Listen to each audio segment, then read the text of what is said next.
Oh,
Radha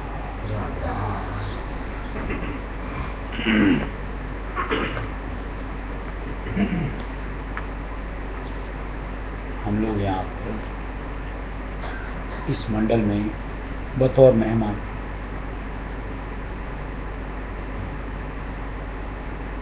यही तो सच्चाई है कि कुछ दिन के लिए आए हैं और कुछ दिन बाद चलना। मेहमान का मतलब यही होता है। मेहमान को कैसे रहना चाहिए?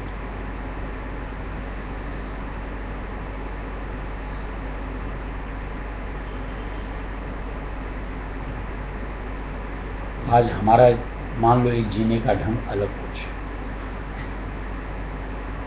और हम किसी के यहाँ जाते हैं 4 दिन के लिए। क्या हम वही ढंग चाहते हैं या सामने जो माहौल होता है उस अनुसार अपने आप को ढाल लेते हैं? ढालते हैं, चाहे वो सोने उठने खाने पीने कोई सी भी व्यवस्था की बात हो, वहां अपने तेवर नहीं दिखाते कि ऐसा क्यों नहीं है, कि ऐसा क्यों नहीं है। भद्र पुरुष की बात कर रहे हैं। अभद्रता तो कोई मतलब ही नहीं रखती।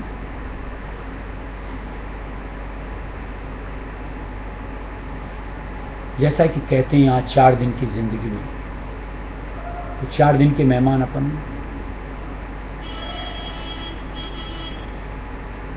कैसे रहना चाहिए?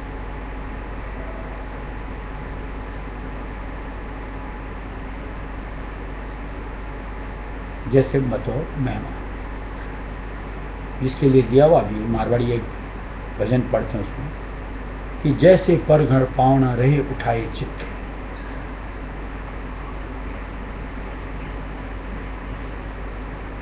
कहीं भी जाते हैं तो एक अंतर से रहता है कि चलना वापस घर को, वहां चित्त नहीं लगाता, रमाता नहीं, यानी वहां ठहरने की अभिलाषा नहीं करता।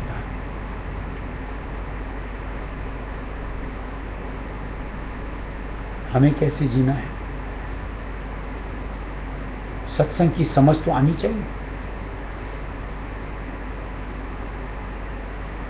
हर वक्त जो अपन अपने आप में कलह कलेश,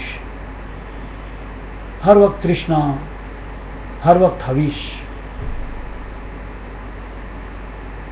ये एक मेहमान को शोभा देता है।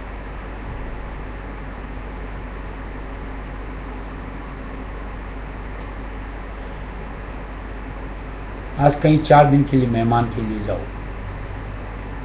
सामने थाली में जो आ जाता है वहां अपन कलेश करते हैं, ये क्यों नहीं बना, ऐसा क्यों बना।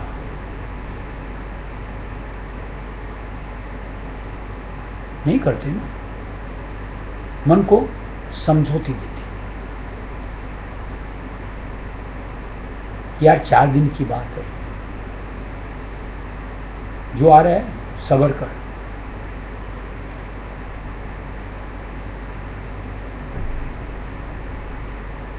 क्या ऐसे एक जो जिंदगी का स्वरूप हमें मिलता है, जो हमें संतों द्वारा समझाया जाता है, क्या हम उसमें अपने आप को एडजस्ट नहीं कर सकते?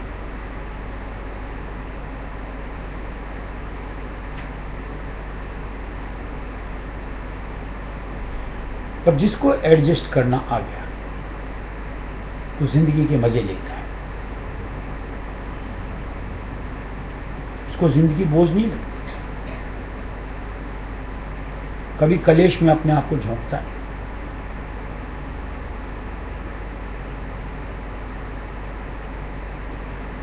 और ना ही किसी से कोई अपेक्षा रखता है।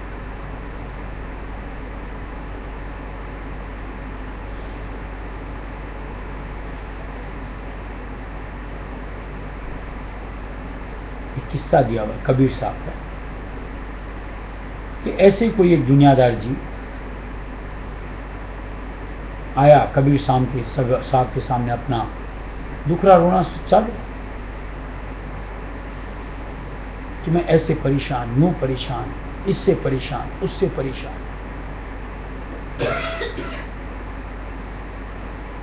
क्या करना चाहिए? उन्होंने कहा बैठ। उन्होंने अपनी पत्नी को आवाज लगाई। बड़ी दोपहर में आया था।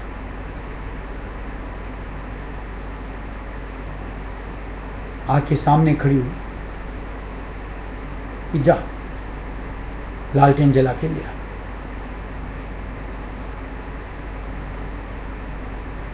पलटी, लालटेन जला के लाए। उसको घोर आश्चर्य कि दिन के अंदर में लालटेन जला के क्यों मंगाया, और उसने कुछ प्रश्न भी नहीं किया, चुपचाप ला के रख दिया। लालटेन ला के रखा। उसको फिर उन्होंने कबीर साहब ने कहा जा मिठाई लेके आ।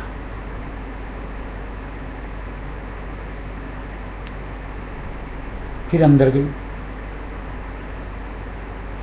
प्लेट में नमकीन डाल के लेके आ गई। वापिस लेके आई तो कबीर साहब ने कुछ नहीं कहा। अब उसके मन में दिमाग में आए तो पागलों का सा घर लगता है।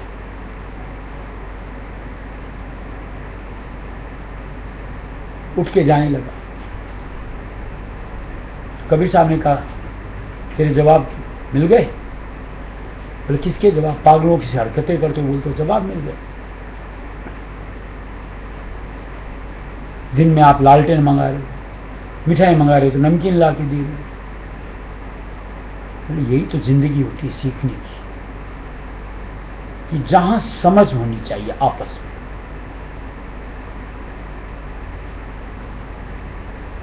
मैंने उसको कहा लालटेन जला के ला, तो उसने समझ में ही आया कोई कारण होगा इसलिए मंगा रहे हैं। प्रश्न नहीं किया कि दिन है अभी लालटेन क्यों मंगा रहे हो। ऐसी जब उसने नमकीन ला के दी तो मैंने प्रश्न नहीं किया कि तेरे को मीठा मंगाया था, नमकीन क्यों लेके आ? हो सकता है घर में नहीं हो। ये आपसी तकरार कब होते हैं? जिंदगी नरक कब बनती है? जब आप अपनी सोच से उलझ जाते हैं। अब ये 4 दिन की जिंदगी में उलझना चाहिए या जिंदगी को सुलझाते हुए आगे निकल पड़ना चाहिए?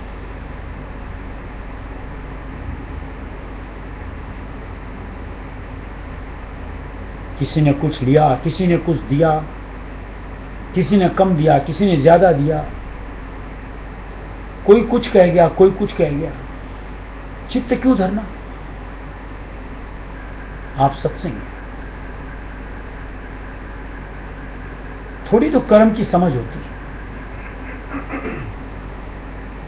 ये समझ कि लेन देन हो रहा है नहीं आनी चाहिए। क्यों? वो कम और बेसी कहीं ना कहीं कर्मों का चुकता। शांत चित्त नहीं रह सकते, जिंदगी को आसान नहीं बना सकते। क्यों सिर ढूंढते हैं? कहीं अपनी सोच की जकड़।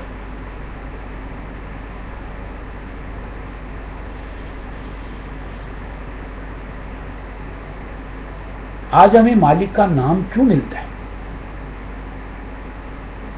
उससे क्यों सहेज करके अपने काम में नहीं लेते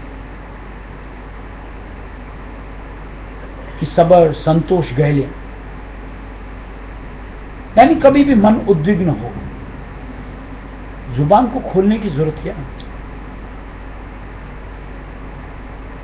अंतर से नाम सुमिर करके अपने आप को शांत नहीं कर सकते।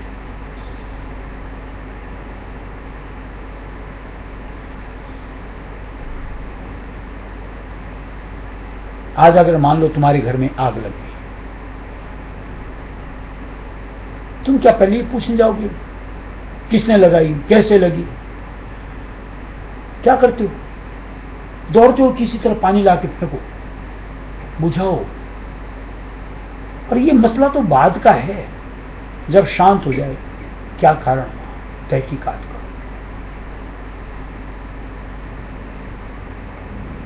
ऐसी कोई परिस्थितियां बनती, उस वक्त उलझने की बजाय पहले मालिक के नाम से अपने आप को जोड़ लो, माहौल को शांत करो, फिर उसका निवारण कि कारण क्या हुआ। शायद हो सकता है हमारी सोच गलत थी, हमारी करने का तरीका कुछ गलत था। अपनी गलती का एहसास हो जाए, या सामने वाले ने क्यों किया उसका सबब सामने आ जाए, तो बजाय उसके प्रति क्रोध के, बजाय उसके प्रति कुछ मन मुटाव, एक समझ के साथ विचारी अपनी समझ से ऐसा हुआ, मन ढाढ़स ले लेगा, दुखी नहीं होगा। और ये सत्संगी को क्यों नहीं करना चाहिए?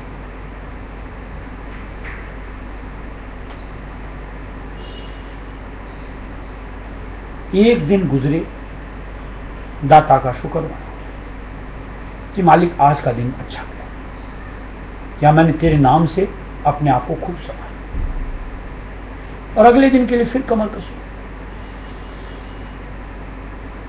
कि मालिक कल और अपनी दया मेहर देना सामने। जिंदगी संवरती चली गई, और चूंकि अपने आप को मालिक के आधार में रखा,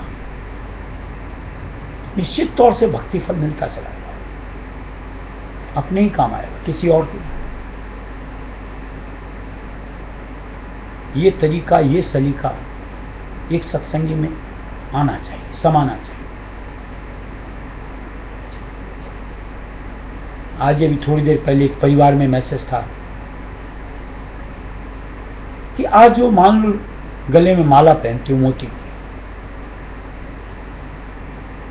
बेचारा धागा अंदर के अंदर उसको जोड़ करके रखता है, और मोती अपने आप में गुमान करते हैं मैं कितनी सुंदर। धागा निकाल लो, वो माला भी रह पाएगी, उसका स्वरूप भी रह पाएगा।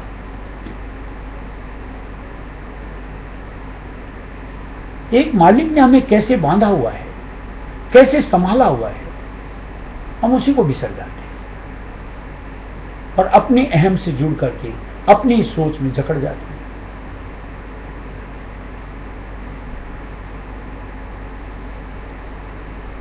कहीं अपनी जिंदगी के लिए कहीं उस मालिक का शुक्र तो बजाया जाए कि जिनकी वजह से आज हम हैं।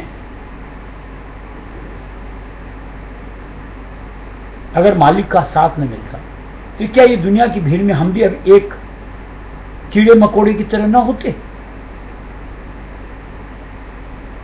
जिसको हर वक्त रौंद दिया जाता है, कुचल दिया जाता है? क्या हमारा स्वरूप वो न होता? इस अंधी भाग दौड़ के अंदर में हम भी उसी का एक हिस्सा होते हैं। पर ये समझ अगर हम में नहीं, क्या है हम, किस निमित्त मालिक को धार रखा है, इसकी भी तो सोचो, विचार करो। और जिंदगी का एक सत्संगी के बतौर हमारा असली ध्येय क्या होना चाहिए, और उसके निमित्त मेरे कर्म किस अनुरूप होने चाहिए, इसकी खटक और इसकी भनक तो होनी चाहिए। अगर ध्येय मालिक राय उसमें दयाल का मिलना, तो कर्म निश्चित तौर से परमार्थ के साथ जुड़े हुए होने चाहिए।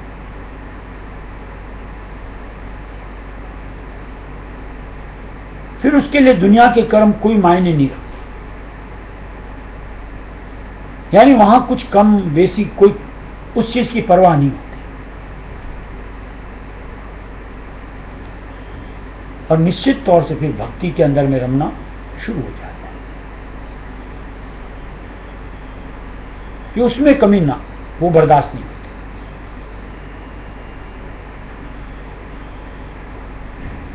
और ये समझ अगर अपन कहीं धार लें, बस वो 4 दिन की एडजस्टमेंट की सीख लें, तो निश्चित तौर से किसी से गिला शिकवा नहीं होगा, न इस मंडली में प्राणी मात्र से और न उस निराकार सत्ता मालिक राय सुनी दयाल से।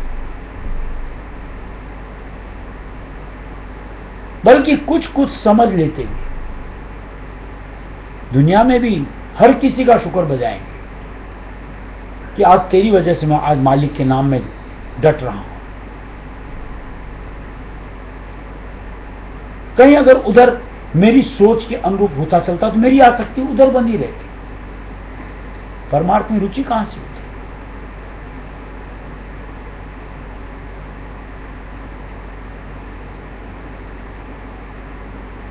कभी एक चीज का विचार करो कि संतों ने आज प्रगट सत्संग इस कलयुग में क्यों बनाई, क्यों ला करके यहां अपना बेड़ा गाड़ा। ये माहौल परमार्थ के लिए बड़ा उचित है, जिसको हम लोगों को लगता है ऐसा माहौल कलयुग बड़ा विभत्स है। कहीं इस विभत्सता की वजह से हम कहीं अपने आप को मालिक से जोड़ते हैं, कितनी सहजता से हमारे यूं को जंजाल कटते हैं, बंधन का छुटकारा होता है।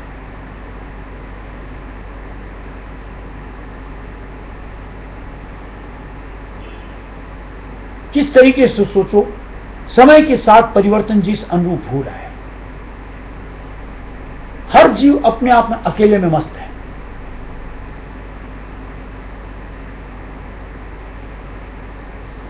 सोचो जरा सा, बंधन का अंग मालिक ने किस तरीके से छुटकारा करा रखा है कलयुग के द्वारा।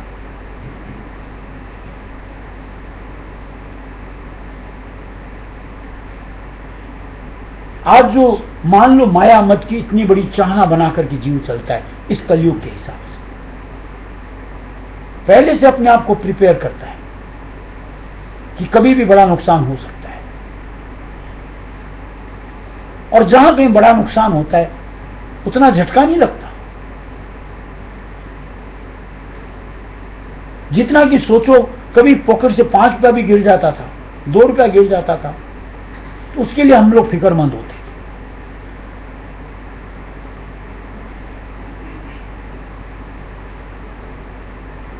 यानी कहीं ना कहीं भीतर के भीतर मालिक अपना काम करके चला जा रहा है हर प्राणी मात्र की भरपूर दया मालिक।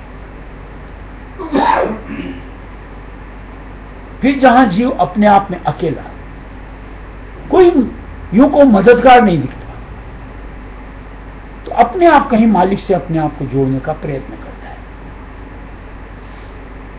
क्या वो मेरा सच्चा हमदम, सच्चा सहाय।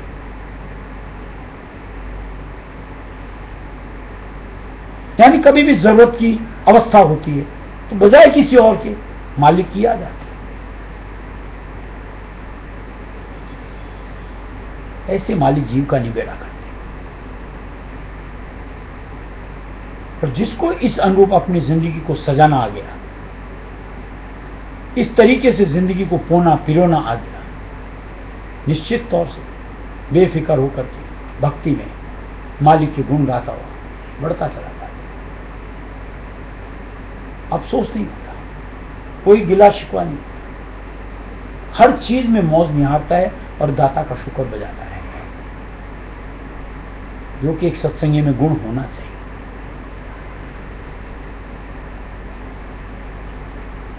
सत्संग की कदर न जानी, सत्संग की कदर न जानी, मन बिरथा बैस गवाई, मन बिरथा बैस गवाई, सत्संग की कदर न जानी, दुर्लभ न देहि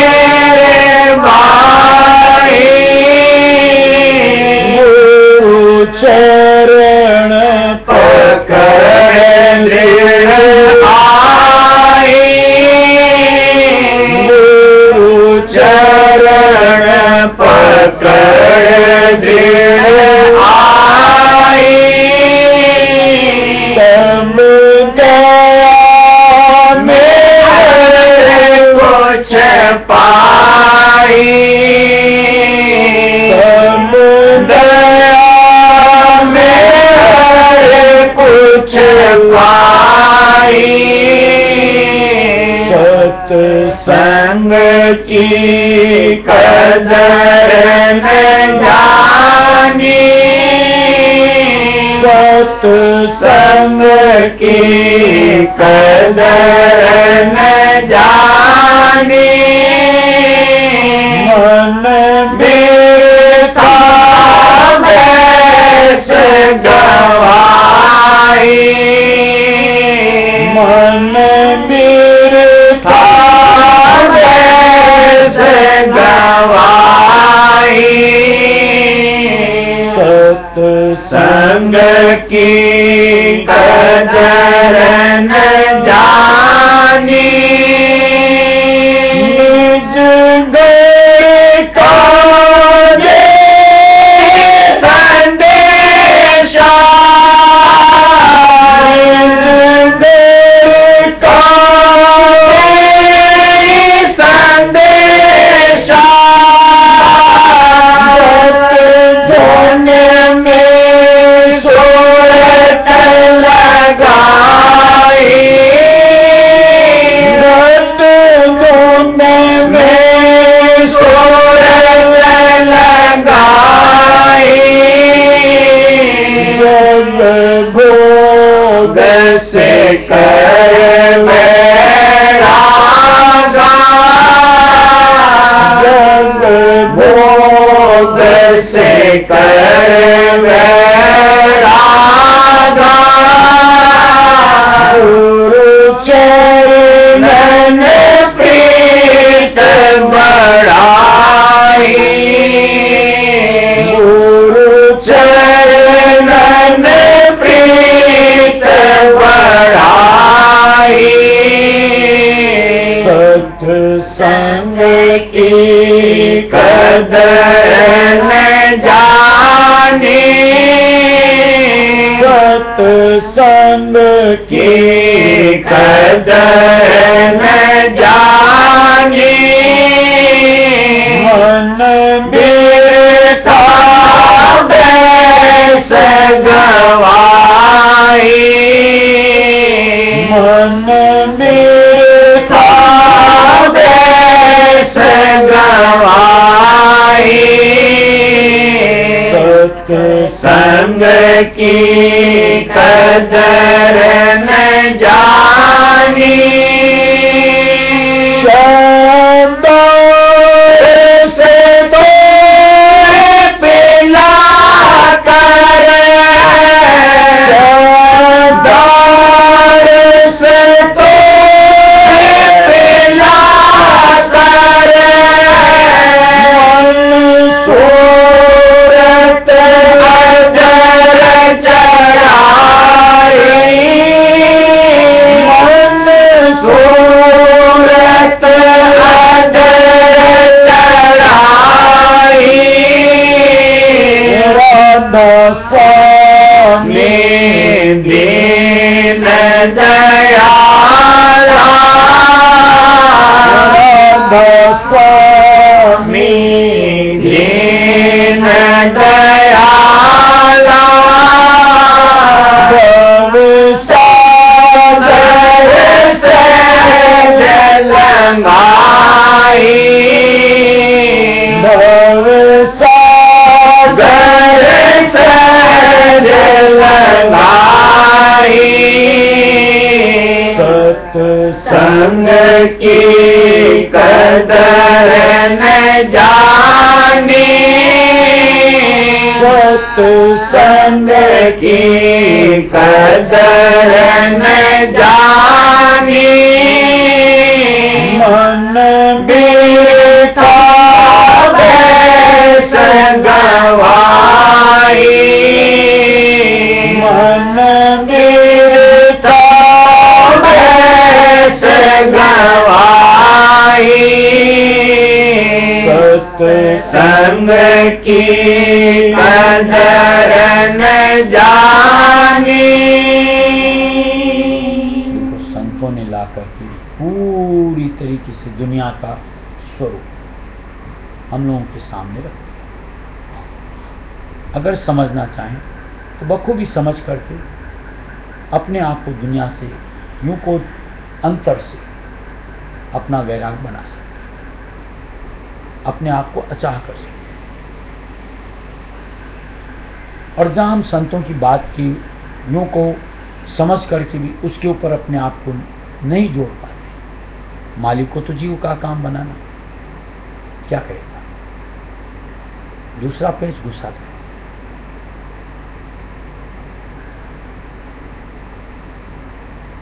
दूसरे से नहीं होता, मालिक को तीसरा रबी लगाना।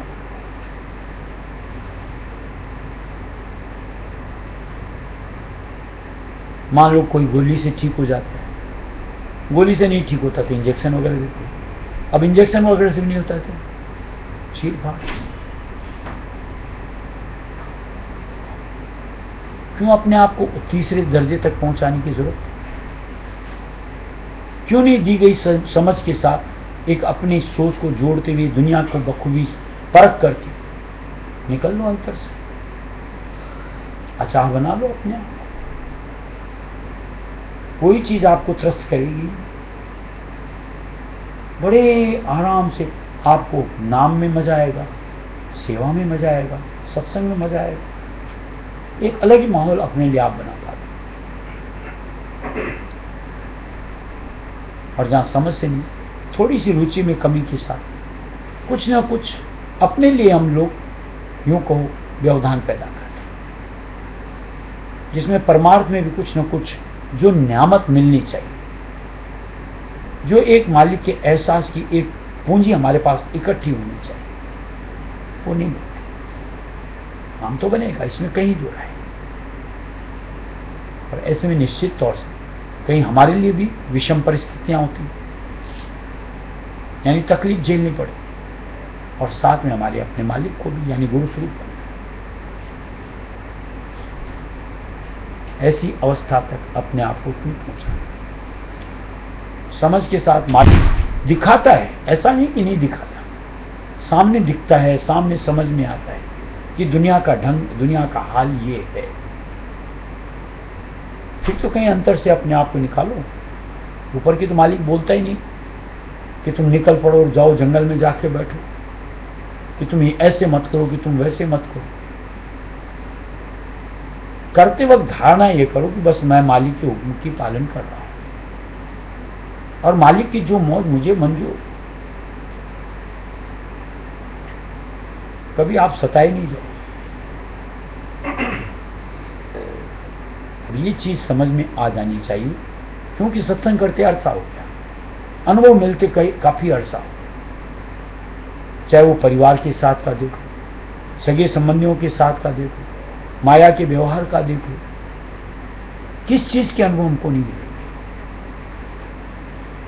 फिर भी अगर हम वहीं घुसना ही चाहते हैं, वहीं ठहरना ही चाहते हैं, ये तो हमारी नादानी को, मूर्खता को। फिर कहीं उसकी गुना करते हैं, ये बढ़ती जाएं, ये बढ़ती जाएं। बड़ी विचित्रता है। और ये हमारे अगर सत्संग है और हमारा ध्येय अपनी मुक्ति है तो नहीं होनी चाहिए।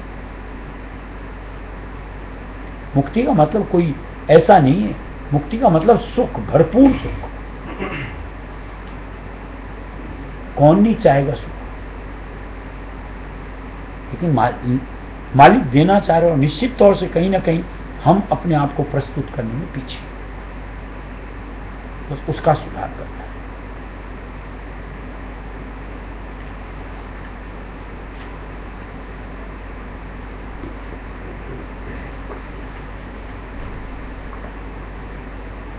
मेरी लीव लागी प्यारे चरण में, मेरी लीव लागी प्यारे चरण में, विरह कटारी कर सके मारे,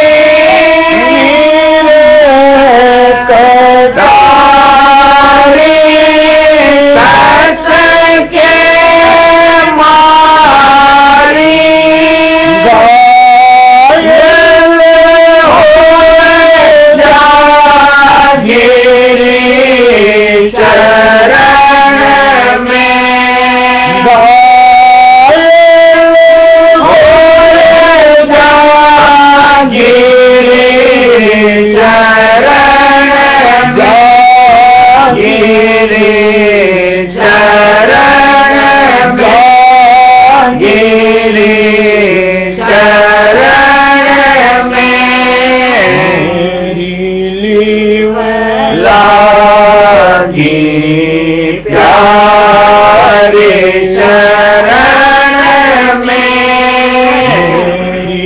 लेव लागी प्यारे शरण में तन मन की सब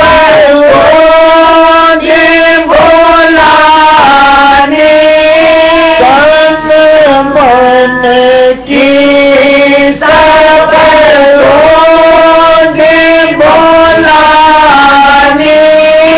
आग लगी मेरे रगन रगन में आग लगी मेरे रगन रगन में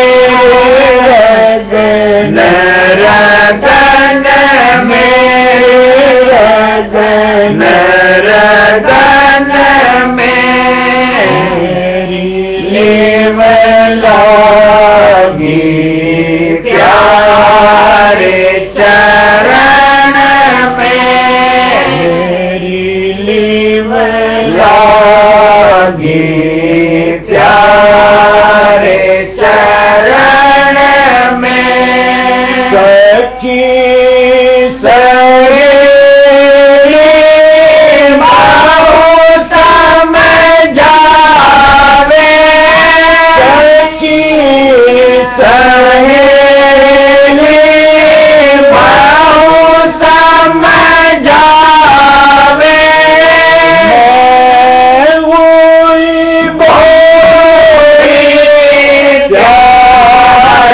लगन में वही बोरी प्यारे लगन में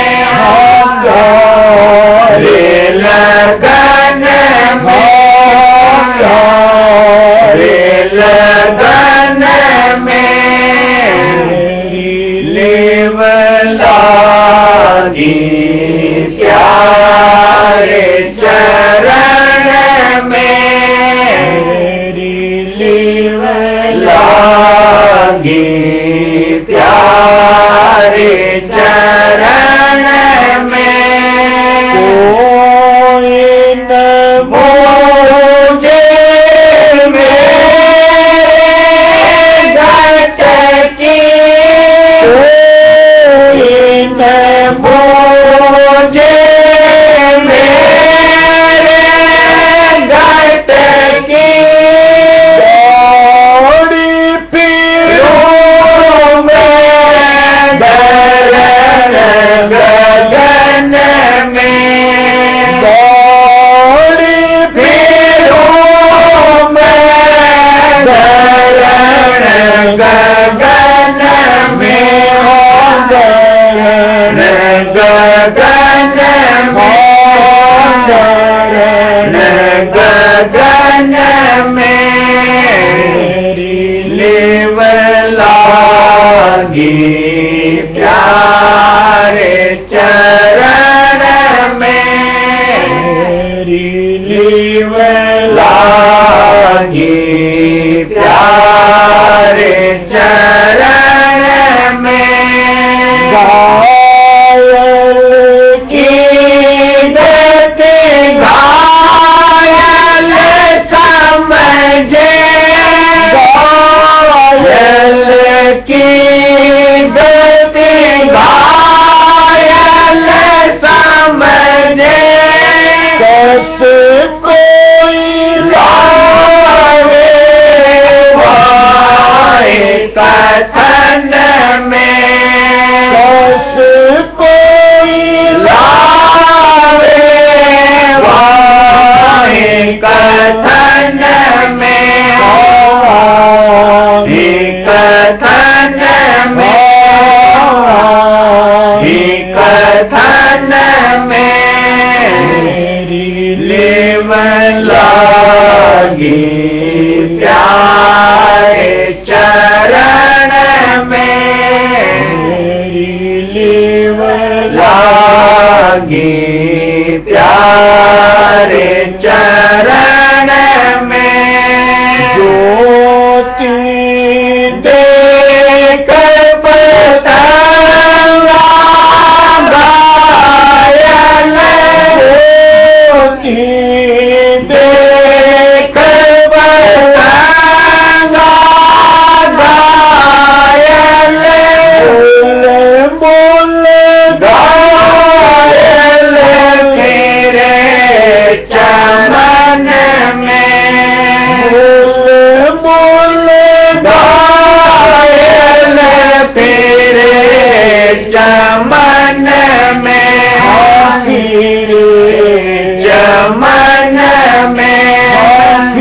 लागी प्यारे चरण में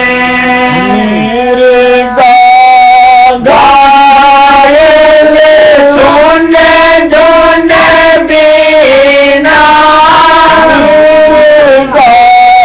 गायल सुन धुन बीना गायल प्यारे लगन में गायल प्यारे लगन में प्यारे लगन में प्यारे लगन में लेव लागी प्यारे चरण में लागी प्यारे चरण में हंस बिठा को हंस ही जाने हंस बिठा को हंस ही जाने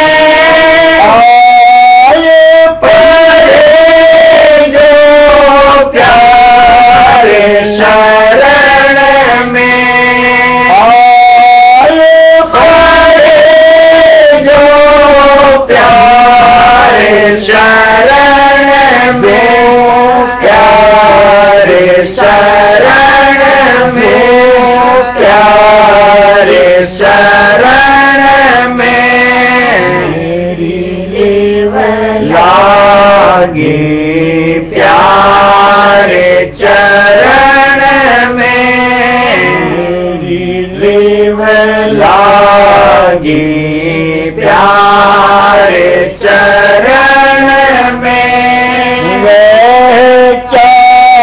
पर के हमारी बतिया पर के हमारी बतिया जो जन्म मरण में जो जन्म मरण में जन्म मरण में जन्म मरण में लागी प्यारे चरण में लागी प्यारे चरण में राधा स्वामी नाम पुकारत राधा स्वामी नाम पुकारत मिले कसम बदन में मिले कसम बदन में बदन में बदन में लेव लागी प्यारे चरण में लागी प्यारे चरण में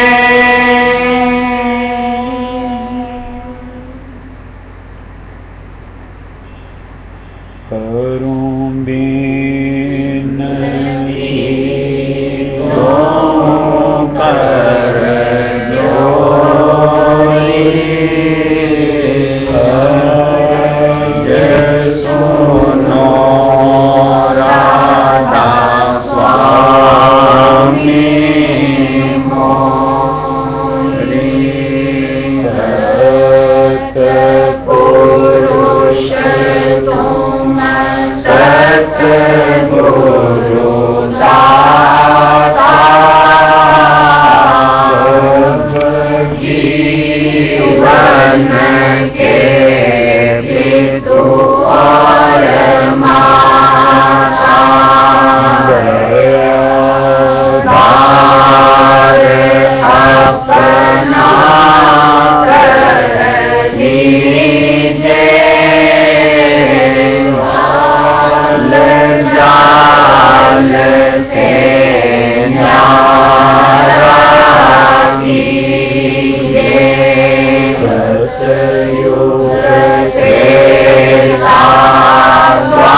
स्वामी